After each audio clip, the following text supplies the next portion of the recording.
Halo semua, selamat datang di video analisis hukum kami. Pada kesempatan kali ini, kami akan membahas salah satu kasus yang sempat menghebohkan publik di Indonesia, yaitu kasus penganiayaan yang dilakukan oleh Mario Dandi Satrio terhadap Kristalio David Ozora. Kami akan mengupas kasus ini dari perspektif hukum pidana dan perdata, serta menyoroti aspek keadilan dalam proses hukumnya. Sementara itu polisi terus melakukan penyidikan kasus penganiayaan yang dilakukan oleh anak mantan pejabat pajak, termasuk memprofiling perilaku para pelaku dengan menggandeng pekerja sosial profesional. Mario Dandi Satrio, terdakwa penganiayaan berat berencana terhadap anak David Ozora, divonis 12 tahun penjara. Jaksa berdasarkan pemeriksaan oleh polisi membuat konstruksi bahwa ketiga pelaku saudara Mario Dandi, Shane, dan juga anak AG punya porsi masing-masing dalam penganiayaan David Ozora. Dari konstruksi dakwaan yang dibacakan jaksa pada Senin kemarin di Pengadilan Negeri Jakarta Selatan, Mario Dandi dan Shane serta anak AG sudah terlibat sejak rencana penganiayaan disusun. Bersa rekonstruksi kasus penganiayaan David Ozora oleh anak ex pejabat pajak Mario Dandi digelar di kawasan Ulu Jambi, Jakarta Selatan. Polisi menegaskan terkuak sejumlah fakta baru dari hasil rekonstruksi terbagi dalam 3 klaster dengan total 40 adegan. Sidang kasus penganiayaan David Ozora oleh Mario Dandi dan Shane Lucas digelar hari ini di Pengadilan Negeri Jakarta Selatan.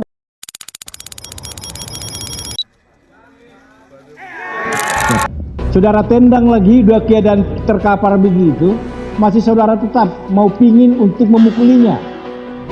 Karena mengadili menyatakan terdakwa Mario Dandi Satrio alias Dandi telah terbukti secara sah dan meyakinkan bersalah melakukan tindak pidana melakukan penganiayaan berat dengan rencana terlebih dahulu. Nah, kasus ini terjadi pada tanggal 20 Februari 2023 di kawasan Ulu Jambi, Jakarta Selatan. Mario Dandi, anak seorang pejabat Direktorat Jenderal Pajak, menganiaya David Ozora setelah mendapat informasi dari mantan pacarnya yang berinisial AG mengenai dugaan perlakuan buruk yang dilakukan David terhadapnya. Pada hari kejadian, Mario Dandi mengajak David untuk bertemu. Setelah bertemu, penganiayaan dilakukan oleh Mario dengan memukul dan menendang kepala serta tubuh David hingga menyebabkan cedera serius yang membuatnya koma selama beberapa minggu. Peristiwa ini direkam oleh temannya yang bernama Shane Lucas, kemudian menjadi salah satu alat bukti penting dalam persidangan. Kasus ini membuat banyak orang-orang terkejut karena pelaku adalah anak pejabat, sehingga memunculkan pertanyaan-pertanyaan tentang bagaimana hukum diperlakukan terhadap orang-orang yang memiliki status sosial yang tinggi. Selain itu, masalah kekerasan itu sendiri, kasus ini juga memunculkan diskusi-diskusi penting atas keadilan yang setara tanpa memandang kedudukan atau latar belakang dari keluarga pelaku.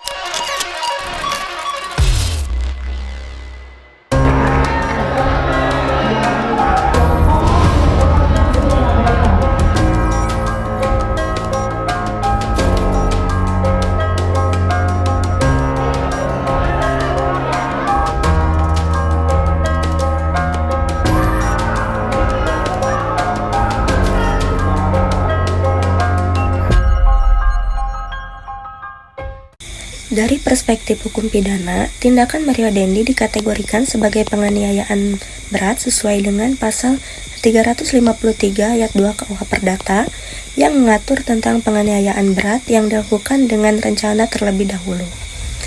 Pasal 355 ayat 1 KUH Perdata yang menyatakan bahwa penganiayaan berat dilakukan dengan rencana dapat dihukum lebih berat. Setelah melalui proses hukum, pada September 2023, pengadilan menjatuhkan vonis 12 tahun penjara kepada Mario Dandi. Selain itu, Shane Lucas juga dijatuhi hukuman sebagai pihak yang turut serta dalam tindakan kekerasan ini.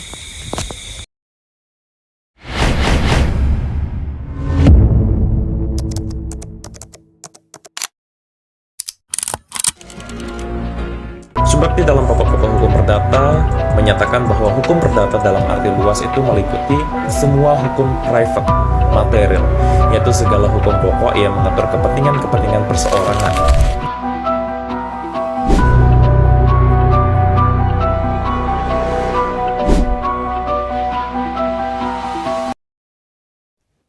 Selain hukum pidana, kasus ini juga masuk dalam ranah perdata, terutama terkait gugatan restitusi. Pengadilan mewajibkan Mario Dandi membayar restitusi sebesar 25 miliar rupiah kepada keluarga korban, sesuai dengan pasal 1365 KUH Perdata yang menyatakan bahwa setiap perbuatan melawan hukum yang menimbulkan kerugian kepada orang lain mengharuskan pelakunya untuk mengganti kerugian tersebut. Namun, karena ketidakmampuan Mario membayar, keluarga korban mengajukan gugatan tambahan sebesar 24 miliar rupiah untuk menutupi berbagai kerugian fisik dan psikologis yang dialami David. Ketika kita berbicara mengenai keadilan substansial, tidak bisa begitu saja menabrak keadilan prosedural. Karena ketika kita berbicara mengenai konteks keadilan prosedural, di situ berlaku asas equisitas sequitur legem.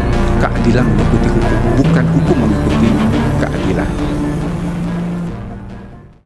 Kasus ini juga menimbulkan perdebatan mengenai prinsip keadilan restoratif. Beberapa pihak setempat mengusulkan pendekatan ini sebagai solusi alternatif, tetapi keluarga korban menolak dan tetap memilih jalur hukum konvensional.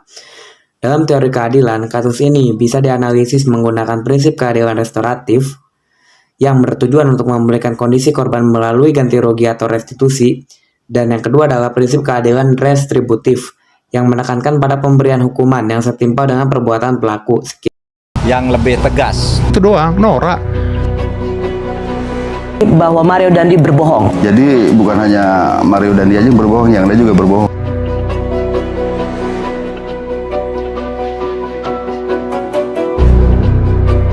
Disitulah kalimat dari Pak Hengki bahwa Mario Dandi berbohong. Jadi bukan hanya Mario Dandi aja yang berbohong, yang lain juga berbohong.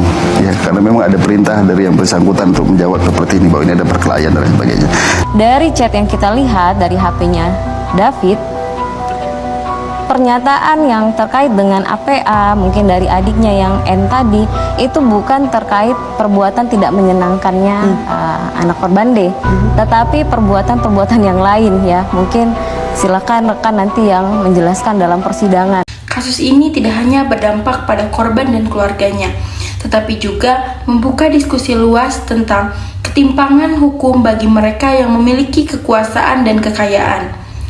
Pentingnya transparansi dan akuntabilitas dalam sistem peradilan, dan juga perlunya penegakan hukum yang adil tanpa memandang status sosial.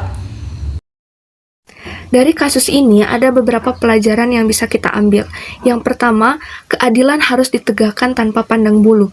Status sosial ataupun jabatan jangan menjadi alasan seseorang mendapatkan perlakuan hukum yang berbeda. Yang kedua, konsekuensi dari tindakan hukum harus menimbulkan efek yang jerah, di mana hukuman yang diberikan ini harus sesuai dan setimpal dengan beratnya pelanggaran yang dilakukan untuk mencegah adanya perlakuan atau pelanggaran hukum yang serupa di masa depan. 3. Pentingnya transparansi dan akuntabilitas dalam sistem peradilan.